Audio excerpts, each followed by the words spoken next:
PTI आपको ticket देगी? मैं ये समझता हूँ कि टिकट मेरा हक है और पीटीआई मुझे टिकट देगी। अगर आपको पीटीआई टिकट दे देती है, आप जीत भी जाते हैं, तो आप कामयाबी के बाद आपका क्या मंशूर होगा? तीन भी मेजर मसाइल मैंने अगर हल कर लिए अपने टेरिटोरियल में कामयाबी की सूरत में, तो मैं ये समझूंगा कि मैंने अपना हक अदा किया। जिम्मेदार आप किसको समझते हैं? मैं ये समझता हूँ, आप देखें, मैं दोनों फेंस के इस साइड के ऊपर बैठा हुआ लीडर और फेंस के उस साइड पर बैठी हुई अवाम, दोनों। ये बताइएगा ब्रिगेडियर साहब के अवाम कुंबा कबीला की बरादरी इज़्म की और मफादात की सियासत को क्यों तरजीह देते हैं? क्या आप इस सोच से अवाम को निकालने में कामयाब हो सकेंगे? किसी बरादरी इज़्म का कायल नहीं, मैं किसी जात पात का कायल नहीं।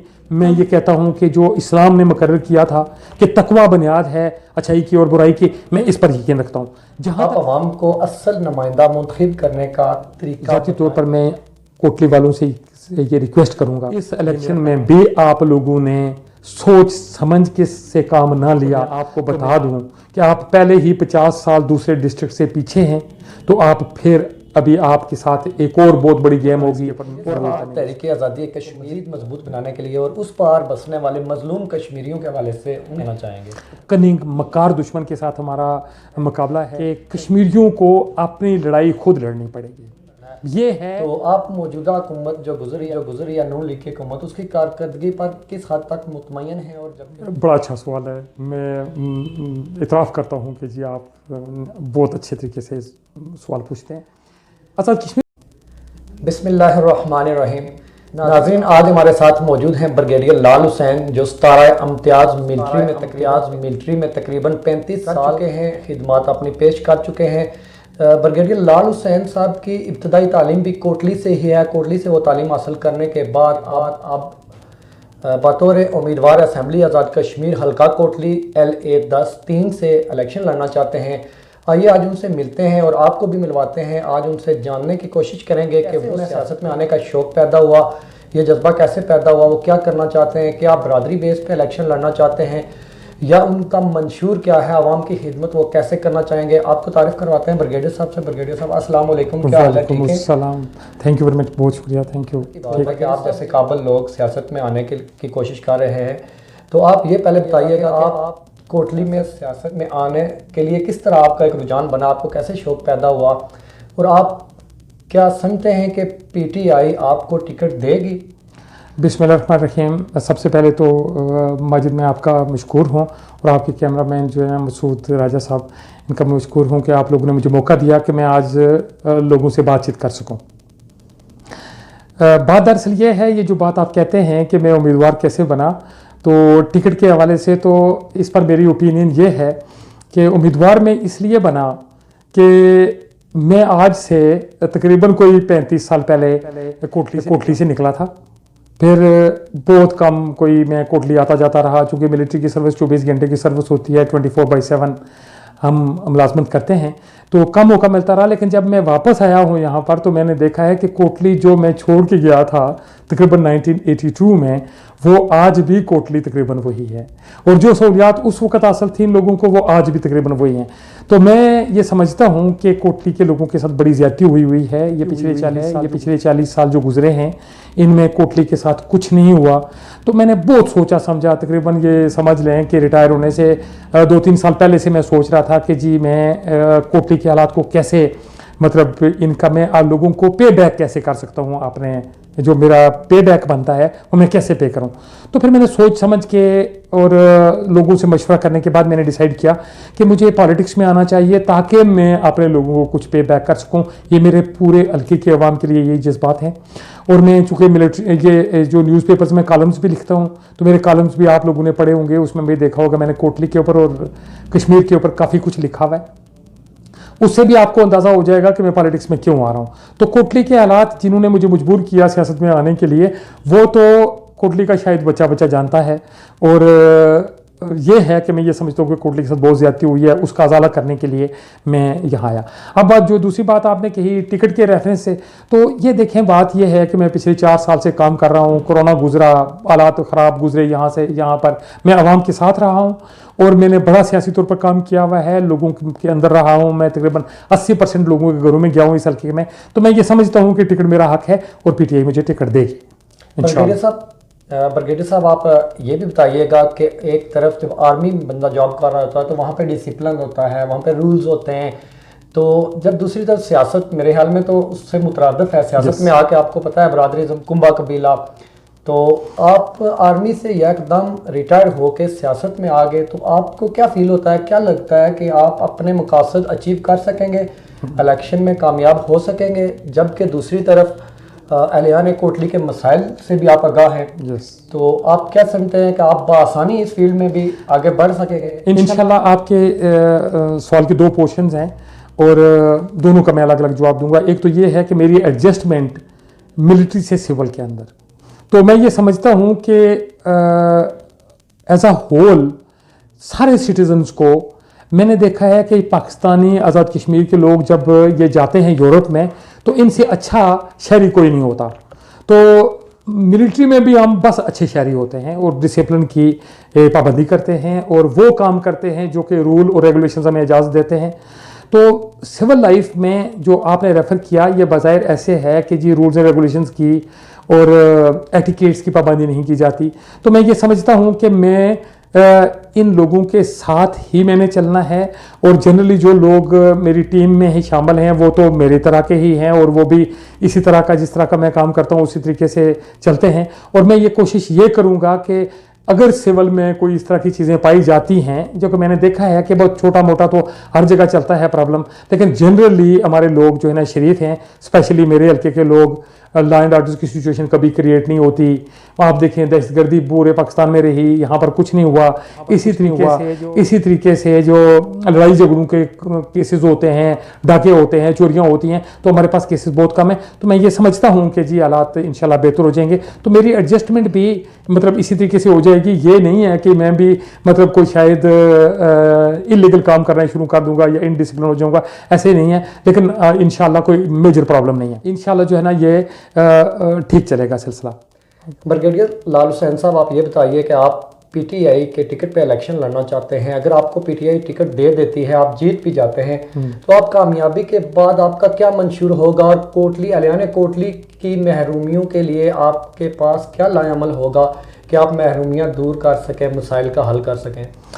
अच्छा देखिए, मैंने अभी परसों हमारी यहाँ पर एक मीटिंग थी तो वहाँ पर भी मैंने ये बात की, बैरिस्टर साहब भी मौजूद थे, तो उनमें भी मैंने बात की। मैंने उनसे ये सजेस्ट किया कि बैरिस्टर साहब अगर आपको मौका मिले तो काइंडली गुजरते हुए हमारे हॉस्पिटल से गुजर के जाइएगा। आप देखें ये 8 लाख की आबादी का शहर है और ये डिस्ट्रिक्ट है। इस डिस्ट्रिक्ट में डबसी से शुरू करें, बॉर्डर के पास से शुरू करें और पूरा दिन गुजर जाता है। एक पेशेंट को लेके आप पिंडी जाते हैं और वहाँ पर जाके पता चलता है कि जी ये इसकी तो बीमारी ऐसी थी कि ये तो बंदा मर गया है। तो कोई दरमियान में हॉस्पिटल ऐसा आपको नहीं मिलता जहाँ पर ट्रीटमेंट हो सके। जो हमारा हॉस्पिटल टूटा फूटा हॉस्पिटल है, इसकी जो हालात है वो आपको पता है, मैं इस पर डिटेल में बातचीत नहीं करना चाहता। साहब उसके ऊपर लाइन ऑफ कंट्रोल के भी तमाम मरीजों का लोड इसी पे है। यस, इसी तरीके से क्रिटिकल पोजीशन में होता है, बिल्कुल इसी तरीके से है। ये एक चीज़ है।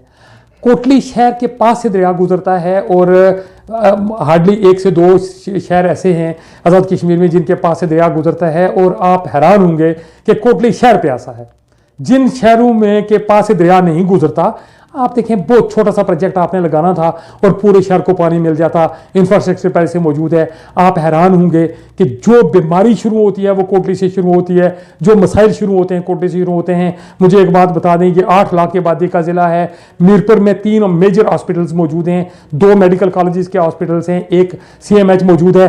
कोटली ने कौन से वाला जुर्म किया है कि कोटली के पास एक भी अच्छा हॉस्पिटल नहीं है? पलंदरी चले जाएँ, आपको बहुत अच्छा अस्पताल मिलता है। रावलाकोट में आपको चले जाएँ, CMH भी मौजूद है, मेडिकल कॉलेज का हॉस्पिटल भी मौजूद है। जुल्म है कोटली वालों के साथ। मैं ये समझता हूँ जो मेन चीज़ें जो है ना वो ये, अब देखिए हमारे हालात इतने ख़राब हैं जो कि आप समझते हैं, आप समझेंगे, निकल के देखें बाहर, आपको हैरानगी होगी कि ये कोटली वालों के साथ क्यों जुल्म हो रहा है। मैं ये कह रहा था आपको कि जी इनमें से अगर मैं 3 मेजर मसाइल भी हल कर लिए ना, अगर मैं ये समझता हूँ 3 भी मेजर मसाइल मैंने अगर हल कर लिए अपने टेरिटोरी में कामयाबी की सूरत में, तो मैं ये समझूंगा कि मैंने अपना हक अदा कर दिया है। तो इंशाल्लाह मुझे सेटिस्फेक्शन होगी। ब्रिगेडियर साहब, जिन मसाइल का आपने जिक्र किया, जिनमें पानी के मसाइल हैं, सेहत की सहूलियात की अदम फ्राहमी है, उनका जिम्मेदार आप किसको समझते हैं? मैं ये समझता हूँ, आप देखें मैं दोनों बंदों को जिम्मेदार समझता हूँ।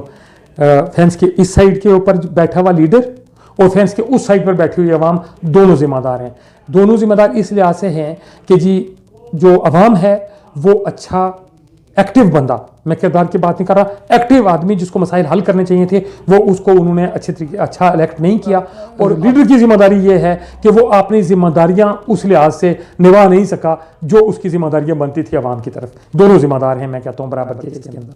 अच्छा ये बताइएगा ब्रिगेडियर साहब कि अवाम कुंबा कबीला की बरादरीज़म की और मफादात की सियासत को क्यों तरजीह देते हैं? क्या आप इस सोच से अवाम को निकालने में कामयाब हो सकेंगे? अच्छा बात यह है दरअसल कि जी ये एक ऐसा टॉपिक है, सेंसिटिव सब्जेक्ट है। अच्छा कश्मीर में बदकिस्मती से कबायली सियासत आ गई है और कबायली सियासत ये है कि जो बड़ा कबीला, जिस हल्के में बड़ा कबीला है उसी को टिकट भी मिलता है और उसी को इलेक्शन भी लड़ाया जाता है। ये एक ख़ास मंसूबे के तहत हमारे वो लीडर्स जो अपने ज़ाती मफाद हासिल करना चाहते थे वो अवाम को उस तरफ लेके गए हुए हैं। जहाँ तक मेरी ज़ात का ताल्लुक है तो मैंने 35 साल गुजारे हैं मिलिट्री के अंदर। वो लोग जो मिलिट्री में मेरे साथ रहे हैं इस हल्के के या पूरे आज़ाद कश्मीर के या पाकिस्तान के, वो मुझे जानते हैं कि जी मैं किसी बरादरीज़म का कायल नहीं, मैं किसी ज़ात पात का कायल नहीं, कोई मेरे नज़दीक एक सिटीज़न की तफरीक नहीं होती। मैं ये कहता हूँ कि जो इस्लाम ने मुकर्रर किया था कि तकवा बुनियाद है अच्छाई की और बुराई की, मैं इस पर यकीन रखता हूँ। जहाँ तक यहाँ पर बरादरीज़म की या कबायली सियासत है उससे मैं अपने आप को लाताल्लुक़ कहता हूँ। अगर आप रेफ़र कर रहे हैं वो जो इजलास हुआ था उस दिन वहाँ पर मालिया होटल में, तो उसके रेफरेंस से मेरा पैगाम ये है कि वो गुज्जर बरादरी का इजलास था। गुज्जर बरादरी और सोशल मीडिया पे आपके हवाले से बात चली थी कि आपने बरादरी को ही टच करके कहा कि मैं बरादरी, बिल्कुल ऐसा नहीं था। वो इजलास बरादरी का इजलास था और वो बरादरी का इजलास इसलिए था कि एक ख़ास मनसूबे के तहत इस बरादरी को एक ख़ास बेल्ट में पीछे रखा गया था। उन्होंने इजलास किया, मुझे उन्होंने अपना नुमाइंदा मुकर्रर किया, तो मैं नेचुरली सियासी होने की हैसियत से मैं इस चीज़ से इनकार तो नहीं कर सकता कि मैं आपका नुमाइंदा नहीं हूँ, मैं उनका भी नुमाइंदा हूँ। और जिस चीज़ को उन्होंने रेफ़र किया था वहाँ पर एक ख़ास ये बेल्ट है जो ऊपर वाला, उस बेल्ट के मसाइल शहर के मसाइल से और शहर के जो बाकी सबर्ब्स के एरियाज़ हैं वो उनके मसाइल बिल्कुल मुख्तलिफ हैं।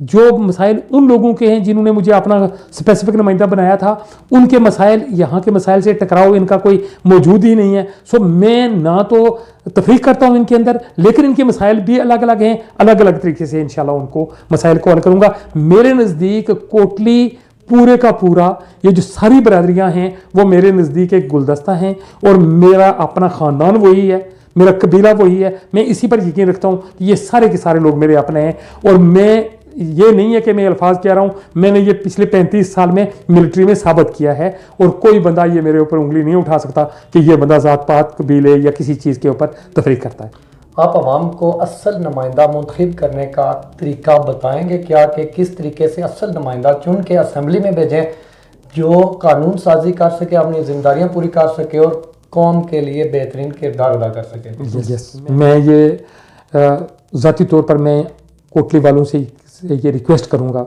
ये मेरा पैगाम है कोटली वालों के लिए कि अगर इस इलेक्शन में भी आप लोगों ने सोच समझ के से काम ना लिया तो मैं आपको बता दूं कि आप पहले ही 50 साल दूसरे डिस्ट्रिक्ट से पीछे हैं, तो आप फिर अभी आपके साथ एक और बहुत बड़ी गेम होगी। और आज आपके पास बहुत अच्छा मौका है सोच समझ के फैसला करने का।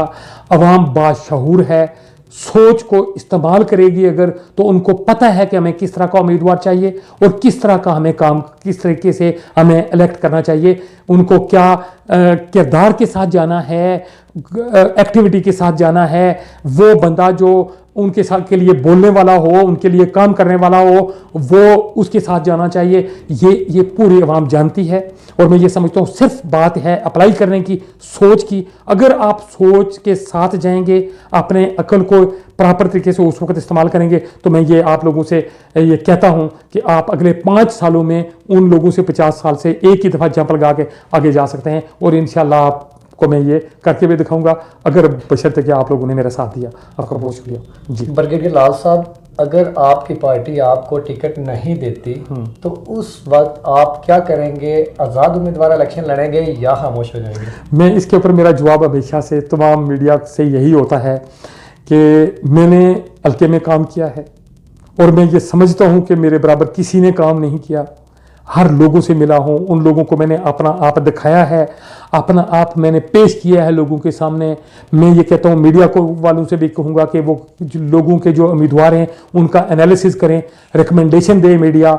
जो हमारी जो हाई जेंट्री है, जो कि वो लोग जो पढ़े लिखे हैं, वो अपना एनालिसिस दें और उसके बाद इसके रिकमेंडेशन दें कि किस बंदे को उम्मीदवार होना चाहिए। तो मैं ये समझता हूँ, जहाँ तक मेरी ज़ात का ताल्लुक है, मैं तमाम एनालिसिस के बाद ये आप लोगों से रिक्वेस्ट करना चाहता हूँ कि जी पार्टी टिकट चूँकि मेरा हक बनता है तो मुझे ही मिलेगा। सो अगर न मिलने का मैं इसके ऊपर कमेंट करना नहीं चाहता और ना इसके ऊपर जरूरत है। तहरीक आज़ादी कश्मीर मजबूत बनाने के लिए और उस पार बसने वाले मजलूम कश्मीरियों के हवाले से, उनकी अमदाद के हवाले से क्या कहना चाहेंगे?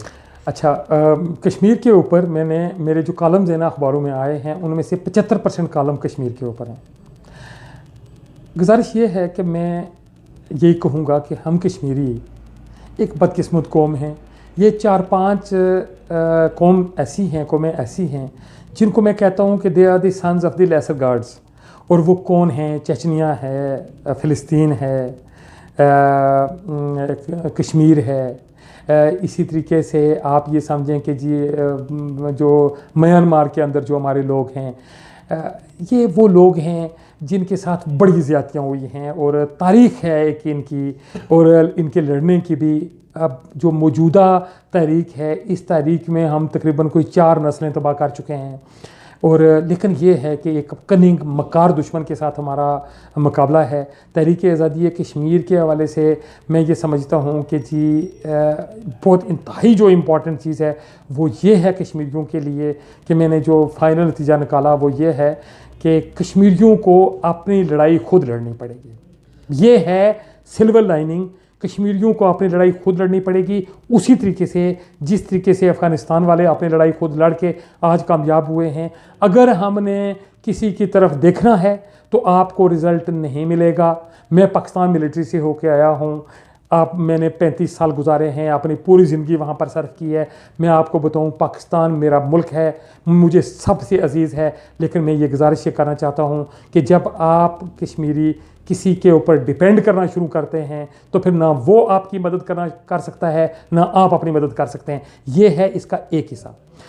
आज जो आपने सवाल पूछा उसका जो दूसरा हिस्सा ये है कि अभी 5 फरवरी योम यकजहती कश्मीर आ रहा है, तो इस हवाले से योम यकजहती पाकिस्तानी कौम हमारे साथ एक यकजहती का इज़हार कर रही है, जिसके लिए मैं सिंपल यही कहूँगा कि मैं पाकिस्तानी कौम का ज़ाती तौर पर इंतहाई मशकूर हूँ। इमरान खान साहब का मशकूर हूँ।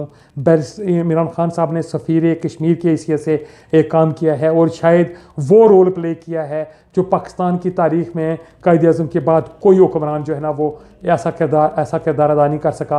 बैरिस्टर साहब ने भी इंतहाई ज़्यादा काम किया है और आप मुझसे ये एग्री करेंगे कि आज़ाद कश्मीर में बैरिस्टर साहब से बेहतर कोई सियासतदान ऐसा नहीं है जो कश्मीर के बारे में मालूमात रखता हो या जिसने कश्मीर के लिए काम किया हो। तो मेरा पैगाम कश्मीरियों के लिए ये है कि अपनी लड़ाई खुद लड़नी पड़ेगी और पाकिस्तान के लिए मशकूर हैं। आप स्टेट डिफेंस के तौर पे भी अपनी खिदमात सर अंजाम दे चुके हैं। आप बेहतरीन तरीके से ये बता सकते हैं, बेहतर से बेहतर तरीके से अपनी राय दे सकते हैं कि बैसियत कश्मीरी हम कौम को मजलूम कश्मीरियों के लिए किस तरह अपना मौक़िफ़ को मजबूत बनाया जा सकता है, कैसा किरदार अदा करना चाहिए ताकि उनके लिए आवाज़ को बुलंद किया जा सके, अक़वाम आलम तक पहुँचाया जा सके। यस, आपको मैं इस सवाल का जवाब देने के लिए ना तारीख़ में थोड़ा सा पीछे लेके जाऊँगा। जब ये आज़ाद कश्मीर हुकूमत कायम हुई थी तो बुनियादी तौर पर आज़ाद कश्मीर को एक बेस कैंप कहा गया था और बेस कैंप वो था कि हम इस आज़ाद खित्ते में बैठ के हमारा वो पोर्शन जो ग़ुलाम रह गया है, वो लोग जो आज जुल्म की चक्की में पीस रहे हैं, उनके लिए कुछ काम करना था। लेकिन जो हमारे हुक्मरान हुए आज़ाद कश्मीर में आज तक, उन हुक्मरानों ने अपने ज़ाती मफाद के अलावा और अपने इक़्तिदार को कायम रखने के अलावा कुछ काम नहीं किया।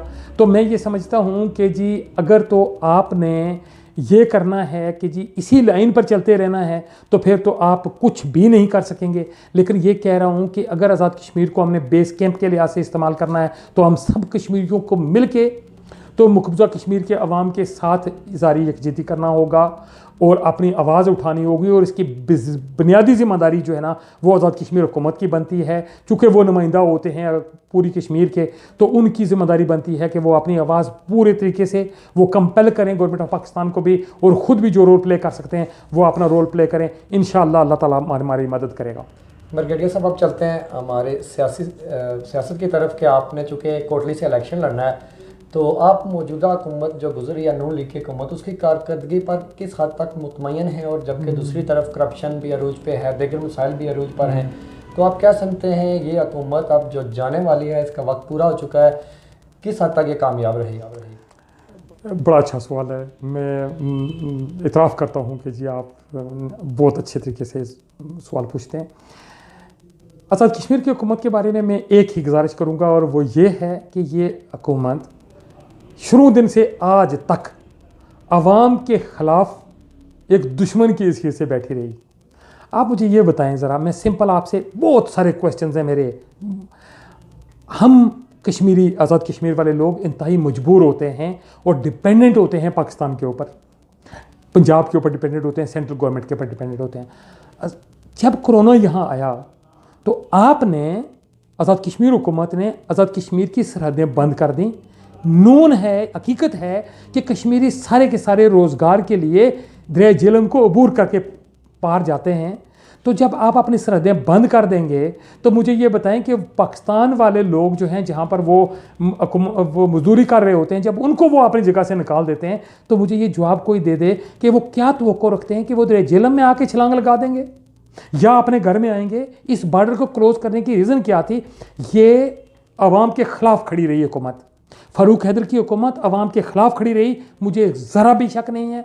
इन्होंने जो कुछ भी यहाँ पर किया वो पुलिसिंग की, एक पुलिस की लिहाज से इन बंदों ने काम किया, और ये किया कि बॉर्डर के ऊपर सिफारशी और पैसे दे के लोगों को क्रॉस करवाया गया। मैं ऐसे लोगों को जानता हूँ जिन लोगों ने दरिया के उस किनारे पर बैठ के बच्चों और औरतों के साथ इंतहाई सख्त मौसम में रातें गुजारी हैं। आज़ाद कश्मीर में आटे का बुरान जो हिस्ट्री में कभी नहीं था, कभी यहाँ पर बुरान नहीं आया। पाकिस्तान में हमेशा प्रॉब्लम्स होती रही, लेकिन कश्मीर में प्रॉब्लम्स नहीं हुई। इस दफ़ा हमने देखा है कि आज़ाद कश्मीर में लोगों को आटा भी नहीं मिला। 400 रुपये बैग आप एक दिन में महंगा कर देते हैं, अवाम की आप खिदमत करते हैं कि ये नहीं मिलता, वो नहीं मिलता। बिल्कुल झूठ है। जो चीज़ें हमेशा से मरकज़ से मिलती रही, जितना बजट आज कश्मीर को मिल रहा है, ये तारीख में इतना बजट कभी नहीं मिला, मैं आपको बताऊं। और जितनी करप्शन आज कश्मीर के अंदर है, ये करप्शन आज तक कश्मीर में नहीं थी। मैं पूरे सर्विस के दौरान पाकिस्तान में, आप अगर जीत जाते हैं तो करप्शन की बात कर रहे हैं, तो करप्शन का हाथ, मैं उसका जवाब ही दूंगा। मैंने पाकिस्तान में सारे लोगों से, अपने साथियों से, अंडर कमांड को हमेशा ये कहा कि आज़ाद कश्मीर में चले जाएं आप, वहाँ पर लॉ एंड ऑर्डर की सिचुएशन ख़राब नहीं होती, वहाँ पर लोग करप्ट नहीं होते, लोगों के काम ठीक तरीके से हो जाते हैं, पटवारी का काम अच्छा है, SHO का काम अच्छा है, पुलिस ठीक काम करती है। ये जनरल ओपिनियन थी लोगों की। इस हुकूमत में आके सब कुछ बदल गया। आप किसी दफ्तर में चले जाएं, कोई बंदा आपसे पैसे लिए बगैर कोई आपका काम नहीं करेगा। आज़ाद कश्मीर की हुकूमत का रोल ये है कि रात यहाँ जहाँ पर मैं रहता हूँ, हर रोज़ रात को बिला नागा 8 बजे बिजली जाती है, सुबह 8 बजे वापस आती है। क्या तवक्को करते हैं हम उनसे? मुझे ये समझ नहीं आती कि आज भी क्या बिजली कम है? क्या ये आज भी नवाज शरीफ का दौरे हुकूमत है, या उससे पहले पीपल्स पार्टी का दौरे हुकूमत है? बिजली को क्या हो गया है? हमारे करप्शन क्यों बढ़ गई है? हमारे यहाँ लोगों के साथ क्यों इंतकाम का सलूक किया जाता है? क्यों लोगों की वेलफेयर को जो है ना वो ख़त्म कर दिया गया है? ये मेरी समझ में नहीं आती, और ये तमाम की तमाम कार्रवाई इस मौजूदा हुकूमत की है।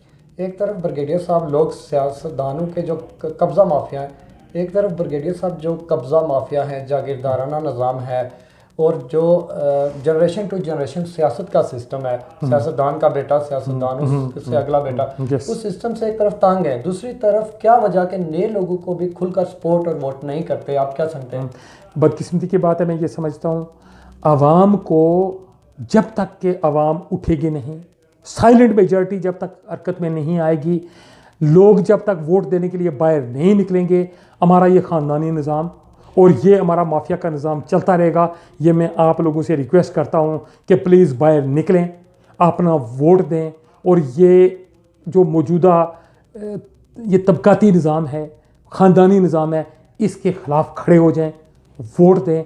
आप अब मैं आपको यकीन दिलाता हूँ आप कामयाब होंगे, और आप जब कामयाब होंगे तो मैं कहता हूँ कि जी ये जो मेजॉरिटी का डिसीजन होता है वो किसी सूरत में गलत नहीं होता। आपको मैं यकीन दिलाता हूँ कि जी ये सारे का सारा सिस्टम ठीक हो जाएगा। आपने एक सवाल दूसरा पूछा था मुझसे कि जी मैं करप्शन के ख़िलाफ़ क्या करूँगा। गुजारिश सुनना ज़रा मेरा पूरी ज़िंदगी का एक्सपीरियंस है, मैं पूरी ज़िंदगी गुजार चुका हूँ। अभी मैं ये समझता हूँ पूरी लाइफ एक्चुअल जो यूज़फुल लाइफ थी मैं वो मिलिट्री में गुजारी है, पीक लाइफ मैंने अपना टाइम गुजारा है और मैं मोस्टली कमांड के ऊपर रहा हूँ। मेरा ईमान है और मैं ये कह रहा हूँ आपको कि ऊपर बैठा हुआ बंदा अगर चोर नहीं है तो किसी की जरूरत नहीं पहुँचती कि उसके नीचे बंदा बैठा हुआ चोरी कर ले। अगर वो चोरी करेगा तो उसको सज़ा मिलेगी। ये सिंपल मेरा मैसेज है। अगर ऊपर बैठा हुआ बंदा चोर नहीं है, धोखाबाज, झूठा नहीं है, तो वो नीचे वालों को जरूरत नहीं पहुंच सकती। और एक और याद रखें, मैं बताता हूँ आपको, ये भी बताता हूँ कि मैं फ्रेज़ ठीक होगी या नहीं होगी कि army of the stags led by a tiger is the army of tigers. Remember, I repeat, the army of stags led by a tiger is the army of tigers and an army of tigers led by a Stag is an army of stags. Remember it.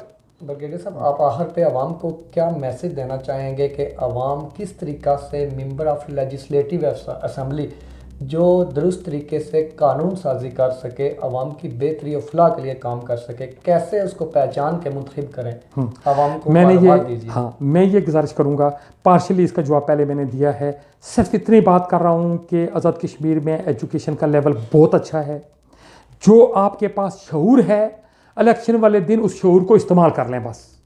अगर आप election वाले दिन उस शऊर को इस्तेमाल कर लेंगे, अपनी आगे नस्लों के ऊपर गौर कर लेंगे, तो आप गलत नहीं होंगे। ये मैं बताऊं, बाकिरदार आदमी को इलेक्ट करें और उस आदमी को इलेक्ट करें जो कि टेस्टेड हो, जिसको तारीख में पता हो कि ये बंदा किस तरह की हरकत किस टाइम पे करेगा, जो कि बोल्ड हो, और वो आदमी जो लोगों के आंखों में आंखें डाल के बात कर सके। अगर आपने ऐसा बंदा इलेक्ट किया जो कि जो है ना इन क्वालिटीज़ पर पूरा नहीं उतरता, तो मैं ये बता दूं कोटली वालों, आप लोगों को वही अशर रहेगा जो इससे पहले 40 साल पहले रहा है। एक और बात मैं इंटरेस्टिंग आपको बताता हूं, जब आपका नुमाइंदा जब लोगों के सामने जाता है तो उसके का चेहरा एक शीशा है जो अपनी आवाम को जाहिर करता है। याद रखें क्या कह रहा हूं, आपके लीडर के चेहरे से आवाम जाहिर होती है। ये याद रखना। अगर आप लोगों ने अपना चेहरा दिखाना है तो लीडर अपने जैसा इलेक्ट कीजिएगा। मतलब इसी के साथ ही ब्रिगेडियर साहब, थैंक यू, आपका बहुत बहुत शुक्रिया। आप तशरीफ़ लाए और आवाम की अवेयरनेस के लिए यहाँ पे गुफ्तगू की, गपशप हुई। तो नाजरीन, इसी के साथ हमें इजाज़त दीजिए। कोटली में उम्मीदवार इस दफ़ा आपको बड़ी तादाद में मौका दे रहे हैं। अच्छे से आपका काम बनता है, आप तहकीक के बाद काबिल लोगों पे एतमाद कीजिए और अपना नुमाइंदा बेहतर से बेहतर मुंतखब कीजिए। इसी के साथ ही हमें दीजिए इजाज़त। अल्लाह हाफिज़। आखिर पर मैं माजिद साहब आपका और मसूद राजा साहब आपका बहुत बहुत मशकूर हूँ कि आप लोगों ने मुझसे ऐसी ऐसी बातें कहलवाई हैं कि मैं एक अच्छा पैगाम मैं ये समझता हूँ कि कोटली वालों को दे सका हूँ, और अल्लाह करे कि जी कोटली वाले इस पैगाम पर अमल करें। आपका बहुत शुक्रिया। Thank you very much.